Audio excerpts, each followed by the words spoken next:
California, 1968. Siamo in una pompa di benzina della Standard Oil. C'è un vecchio anonimo con il volto scavato che lavora alla pompa. Assume metadone e gli mancano tutti i denti davanti. Un tempo era un grande musicista, un'icona pop e un sex symbol. Ora nessuno lo riconosce. Lo chiamavano il principe del cool, ma era tutto finito in una sola notte. This is the end. Tutto iniziò nel 1952 a Los Angeles. Era l'epoca del bebop. Il grande Charlie Parker si preparava a un tour sulla West Coast. All'audizione si era presentato un esile ragazzo bianco che suonava la tromba. Bird rimase così folgorato da quel ragazzo dell'Oklahoma che una volta tornato a New York disse scherzosamente a Miles Davis e a Dizzy: «C'è un angelo bianco sulla West Coast che vi causerà non pochi problemi». In questa registrazione Inglewood Jam del 52 sentiamo un giovane Baker che cerca di tenere testa ai ritmi di Bird e si cimenta con il bebop.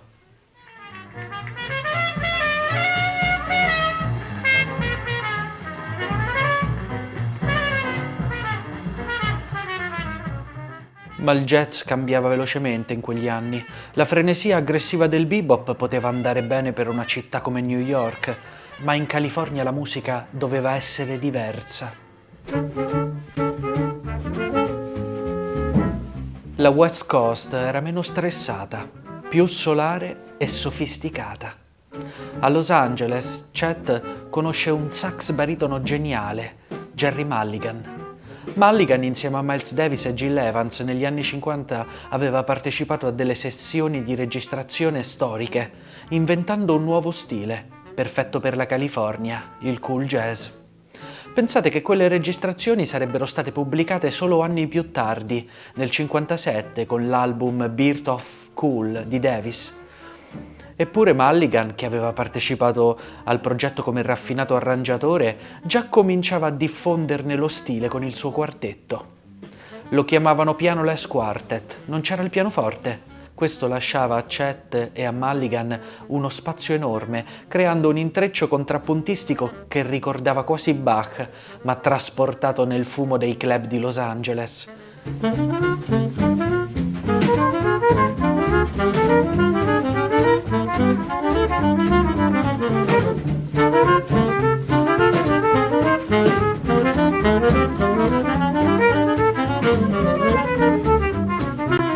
Il segreto era proprio l'intreccio quasi barocco tra la tromba e il sax baritono di Gerry.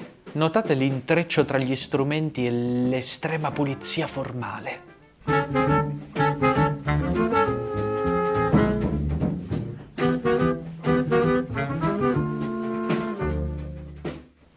Invece di urlare, Chet soffiava dolcemente nella tromba, creando un suono dritto, privo di vibrazioni eccessive, melodico, che divenne il marchio di fabbrica del West Coast Jazz.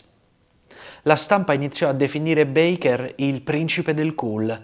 Chet divenne il volto del cool jazz perché incarnava un'estetica di distacco e vulnerabilità, che era l'esatto opposto del sudore e della fatica del bebop di New York. Il suo look alla James Dean del jazz, viso d'angelo, maglietta bianca, atteggiamento malinconico, lo rese un'icona pop. Il quartetto senza piano metteva in risalto la sua fragilità e la sua purezza. L'anno di svolta fu il 1954. Sotto la spinta del produttore Richard Bock della Pacific Jazz, Chet registrò l'album Chet Baker Sings. I fall in love too easily.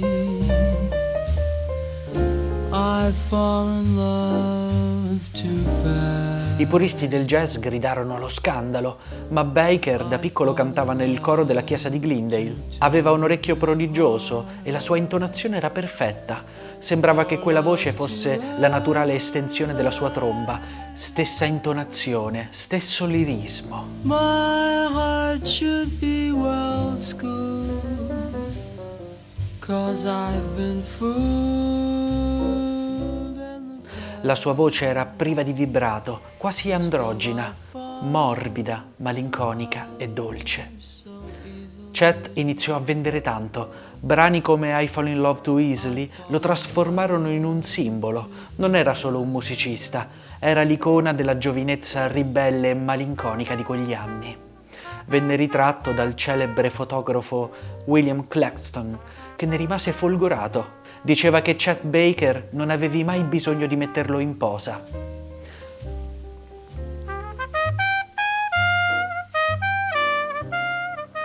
Ai concerti del quartetto con Mulligan, le prime file erano spesso occupate da donne che erano lì per ammirare il volto angelico di Chet. La sua voce sottile, vulnerabile e priva di mascolinità aggressiva faceva impazzire il pubblico femminile. Non vi ricorda qualcuno? Io sono Francesco Di Fortunato e benvenuti nel mio Speakeasy. Vi piace il video? Iscrivetevi e abbonatevi. Questi video usano tracce illegali su YouTube e non posso monetizzare i video, ma lo Speakeasy si basa sui clienti affezionati. Ora basta con il marketing, torniamo alla musica.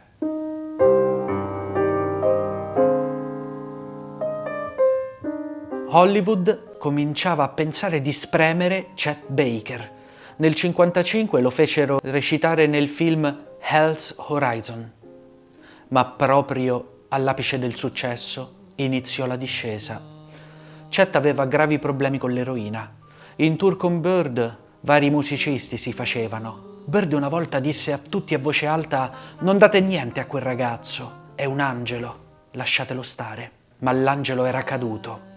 Pensate che nel 60 venne arrestato a Lucca per possesso di stupefacenti. Passò circa 1 anno e mezzo nel carcere di Lucca.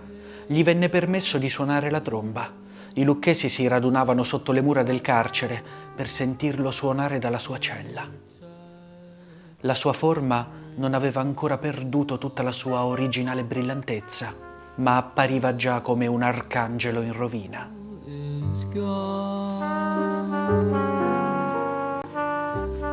The nights are cold. Estate del 66, San Francisco. Dopo un concerto al The Sea Witch, Chet fu vittima di un pestaggio brutale da parte di 5 uomini in un vicolo. Il motivo era legato alla droga. I dettagli del fatto non vennero mai del tutto chiariti. Gli aggressori non cercarono solo di ferirlo, ma di distruggere la sua carriera colpendolo violentemente alla faccia, alla bocca, spaccandogli i denti anteriori e fratturandogli la mascella. Per un trombettista i denti sono fondamentali per gestire la pressione delle labbra sullo strumento.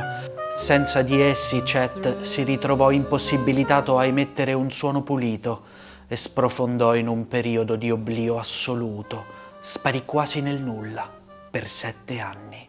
The thrill is gone. The thrill is gone.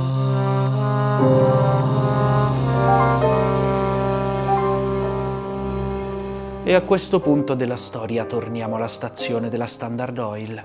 In quel periodo Chet era quasi un fantasma. Dopo la tragedia il suo viso era precocemente invecchiato, era scavato. Stava cercando faticosamente di imparare a suonare di nuovo la tromba, usando una dentiera, un processo molto doloroso. Chet passava ore in bagno, davanti allo specchio, con il sangue che gli colava dagli angoli della bocca, cercando di trovare un punto meno doloroso dove appoggiare il bocchino. Ma Chet Baker sarebbe rinato in un modo o nell'altro. Passarono anni di sofferenza e depressione, poi nel 74 il nuovo primo disco, She Was Too Good For Me. Chet aveva ripreso a suonare e aveva completamente riscritto la sua tecnica alla tromba. Per sentire meno dolore usava meno pressione. Il risultato era un suono morbido, soave, flebile, flautato.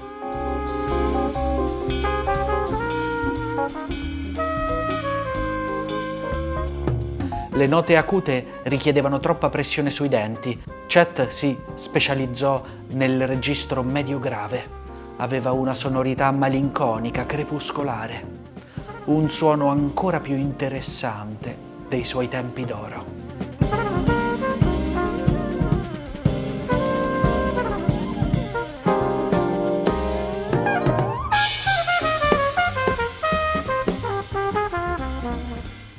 La sua voce ti raccontava 1000 storie, come la sua faccia scavata. E fu così che Chet Baker divenne il grande arcangelo caduto della storia del jazz. She was too good to me. How can I get along now? Io sono Francesco e su questo canale parlo di musica. Iscrivetevi per altri video simili e un ringraziamento a tutti gli abbonati. Ci vediamo alla prossima, sempre qui, nel mio Speakeasy.